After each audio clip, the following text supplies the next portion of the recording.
Hey, I hope you're doing well.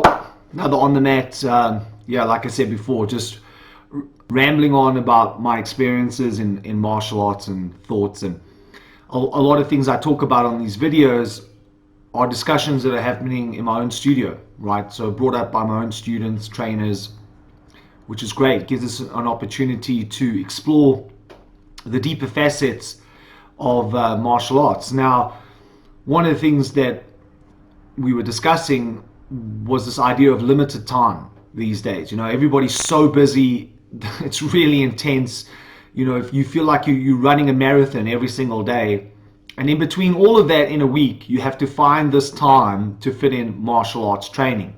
But I realized, this is where it was going well over a decade ago. I could already see the writing on the wall, so to speak, that it was going to become increasingly more difficult for people to really spend any fruitful amount of time on something like martial arts. And like I said, it's in between everything else that people do, and I totally get that, right? So even for somebody like me that is in the world of modern martial arts and on a full-time basis, I still have to be a dad, be a husband, and try to complete my studies. And so I realized, even for myself, and I have the luxury to go and train whenever I feel like it, that it's not as easy as it used to be when I was single and in my 20s, and I can just pretty much do whatever I want to do because it was all about me.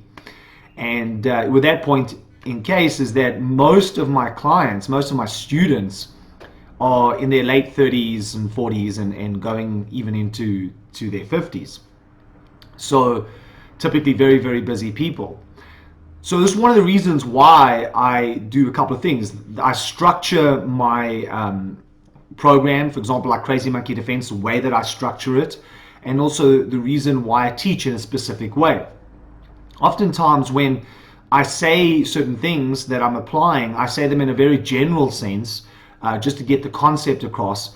But of course, which is, it's just the nature of the beast, right? In the martial arts world, somebody will always take something I say completely out of context and not understand fully what I was trying to bring across. One of those ideas, and this is what we were talking about in classes, was something that I've consistently said over the years, where I've suggested that one of the things I'm trying to do when I'm teaching somebody is I want to approach the experience with as little or no attributes as possible. Now, the easiest way just to explain that when you're talking to people is we call it a non-attribute based approach. What I'm not saying when I say that, though, is that attributes are not important. What I am saying, so let me clarify, is that for somebody that comes into my gym to come and train with me, especially if they are the proverbial couch potato, right? They haven't been doing much physical activity. They've been so focused on work and family and all those kinds of things that they've kind of let themselves slide a little bit. That's often when people decide they want to do something again physical, and maybe I'll come in and I'll try martial arts because I'm going to learn how to defend myself, but it's also mentally challenging and it's not boring like going to the gym. But coming in, they would have lost a lot of the things that they just took for granted when they were growing up as a kid and they were playing sports. I live in South Africa. Sports is a very big thing, but it's not uncommon to see people in their late 20s moving to their 30s and 40 where they literally have not done any physical activity for quite some time. So when you're coming in with that, for me to have an expectation that this person should just have amazing attributes like speed, power, strength, cardio, all these kinds of things, and teach from that perspective is unrealistic. Nobody's going to be able to do that. I know oftentimes that mindset of, if you've got attributes, use it, comes from the competitive world, but I'm not running a competitive gym. I'm not training competitive fighters, or at least not in my mainstream. I'm training the everyday guy and woman. And as I noted, a lot of times coming in and, they haven't been doing anything physical for a while. So I also need to now, and this is the crux of the matter, I need to now give them skills that are going to work if they really need it, be that in self-preservation, for example. But I have to do it in such a way that they're going to be able to acquire those skills within a short, limited amount of time. So here's the thing, right? So let's be realistic now. Let's be honest with each other. If you are training martial arts, you are one of the very few exceptions if you're training more than 2 hours a week. Right? Most people, as I've been noting, since I've started talking about this in this video, are really busy. And so if they can give me more than 2 hours a week, that's really a lot. Right? Most people can come in, maybe do 2 classes at the most, and that's all they can fit into their schedule. So that's all I've got to work with as a coach. I've got 2 hours in a week, and I have to help that person not only, start to get back into movement and develop some fitness, start building some attributes, but at the same time, give them a skill set that if they had to actually use it in self-preservation, they're actually going to be able to deploy it and be successful in doing that. 2 hours a week. That's a really tough assignment. And so that's one of the reasons why the way that I approach my training is to try wherever possible, and it's not 100%, but as wherever possible, try to take as much of the reliance on attributes out of the experience, at least in the formative stages. Right, so of course, somebody's been with me for a couple of years. Now it's a different ball game, right? They've been training, they've been putting the time in. Even though it's only a couple hours a week, it mounts up over those 2 years. They've built some fitness. They've started to develop their attributes, of course. Now they're starting to have some speed, some strength, some power, and so forth. By all means, bring it to bear in the game, right? So apply it within, say, for example, sparring. But initially, that's not where they're at. And so it would be insane for me to have an expectation of somebody who's come in, who hasn't done anything for years, and say, okay, from day one, I need you to train like a professional fighter. It's ridiculous, right? I would also suggest that when I approach it this way, and I take all of these attributes out wherever possible, at least I have to be very creative about the way that I approach teaching. And so it's a constructive process. Because once you take away all these things and just kind of see what you're left with a very pragmatic approach to teaching modern martial arts skills. And so, for example, one of the things that I will emphasize in my classes is I will really focus in the beginning more on the striking game and specifically looking at boxing. Why do I do that? Well, in my experience, out of all the skill sets that you can learn in, say, your striking game, boxing is by far the easiest thing to teach somebody. That's not saying for 1 second that kicking isn't functional and cannot be used to great effect, be that in self-preservation or even in sparring, for example, right? Of course it can. But anybody who's taught any amount of time knows that teaching somebody to kick is difficult. It takes a lot of time, it takes a lot of practice and repetition. And as I've been saying, people don't have that time. They're lucky they're giving me 2 hours a week. So if I only got 2 hours a week, the last thing I'm going to start with is teaching people to kick somebody in the head. Right? That's not to say that it can't work and it's an effective tool, but it doesn't make sense that should be the starting point. So I focus on developing the striking game, specifically the boxing first. And as I see a student getting better at that, I start adding other things. Now, typically what I don't do is I don't go to a lot of kicking. I would say boxing is primary, elbows and knees are secondary, and then I would put in the kicking. And I'm doing that because of what I've experienced on how long it takes to learn these different aspects of the game. Now, of course, somebody sticks around long enough, they'll get everything. But in the beginning, that's kind of where I want to start. The other thing that I really focus on, and this is definitely one of my pet peeves when I watch MMA even today, is I want people to be conservative in their approach to their training and think about safety first. A lot of times, people want to come in, they want to learn how to basically hit the target. They want to learn the really cool techniques, how to eliminate the threat in front of them, which is all and well, but at the end of the day, if I move towards you and I attack you and all you do is default to just wanting to survive, and that's where your head goes, and you're just trying to get out of this thing unscathed, you're not even going to think about hitting back, right? So in order for me to put you in a position where you can actually fight back and fight back to win, in my opinion, defense should be primary. If you can ride the incoming storm, if I can ride that incoming storm of attacks and I'm not getting basically smashed and taken apart, and it's not freaking me out, and the only thing I want to do is run away. If I'm not thinking that way, I actually want to face the target, and I feel confident in doing that. Now I'm in a much better position to deploy my offense, right? So without defense, I just don't think your offense is as effective, because then you're constantly worried about getting hit. If you can ride that storm, you put yourself in a much better position, not just physically, but psychologically. Now, I did mention it's one of my pet peeves with MMA.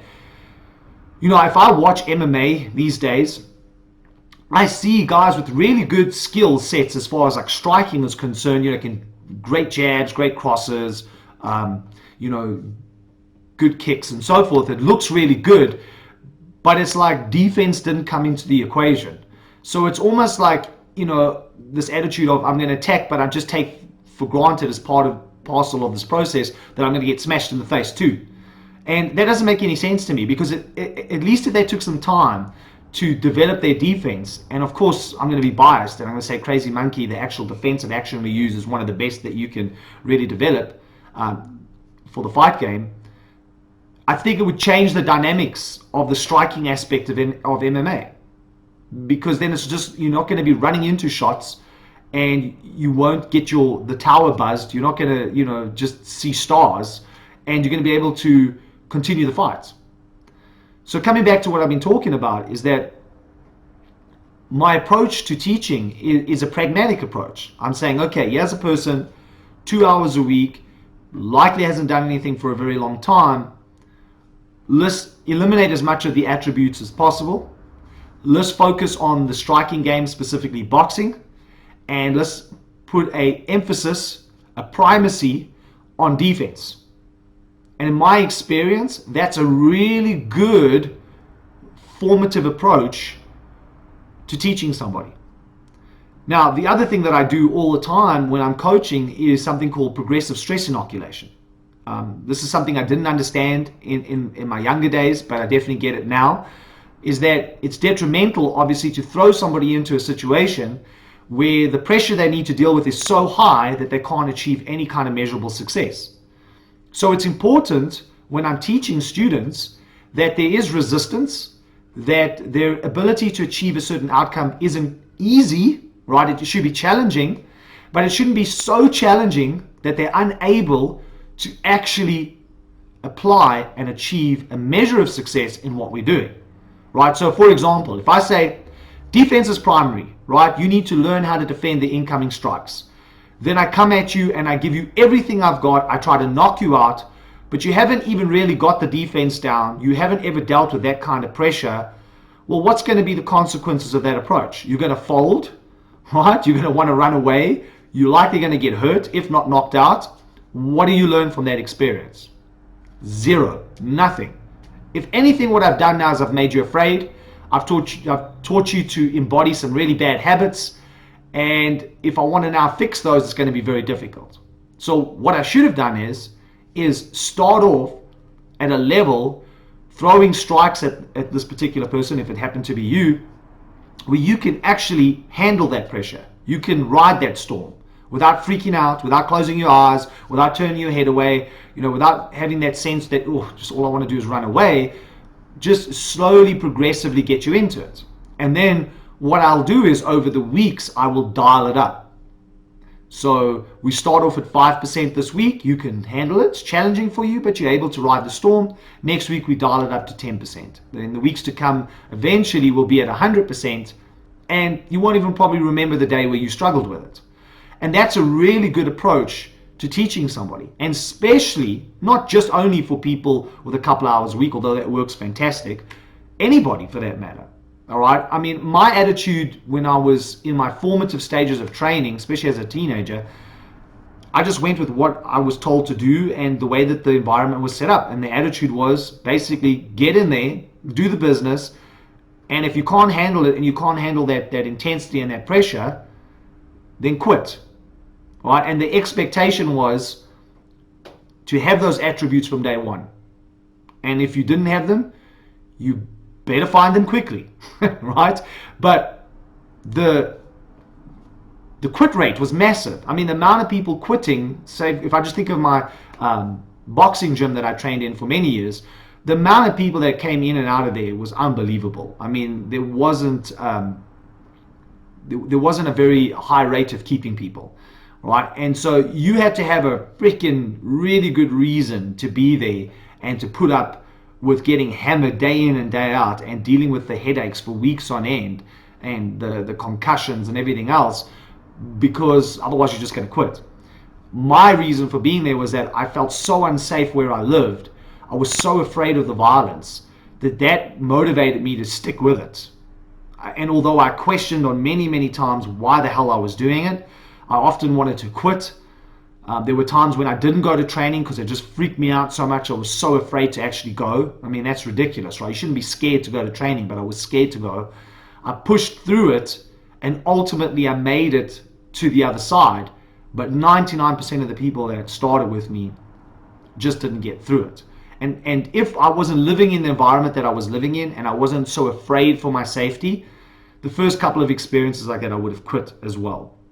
And that's really sad, right? Because I think I've gone on to do okay in this world of modern martial arts. But if I didn't have that motivation and, basically people trying to kick my ass in my neighborhood every 5 seconds, if I didn't have that as my motivation, I would have quit. And you may not be watching this video and you may not even know who I am, right? So I see it that way as well. When I have students coming into my gym, everybody is different.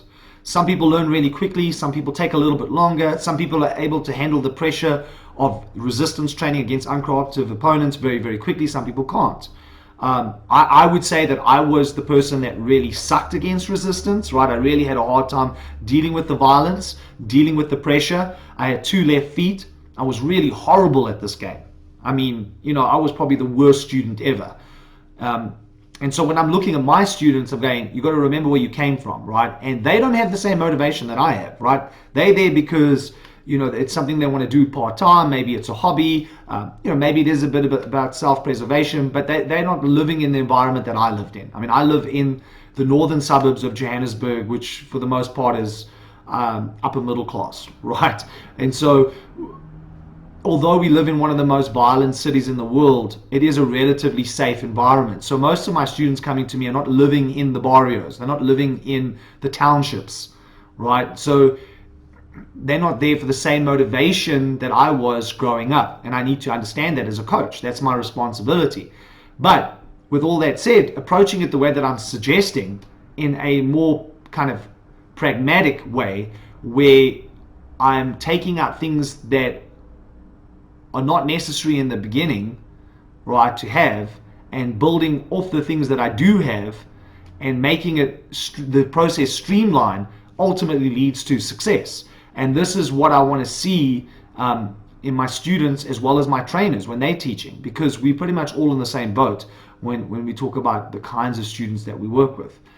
So with that said, I mean, hopefully you got something out of that. I think if you're in an environment right now where you are training, and that's not the way they're approaching it, but you're only coming in a couple of hours a week, and they're expecting you to be this kind of pro fighter from day one, it's going to be detrimental. I think this is where people get seriously injured. I think there's also the aspect of the psychological injury that comes into this as well that never gets talked about.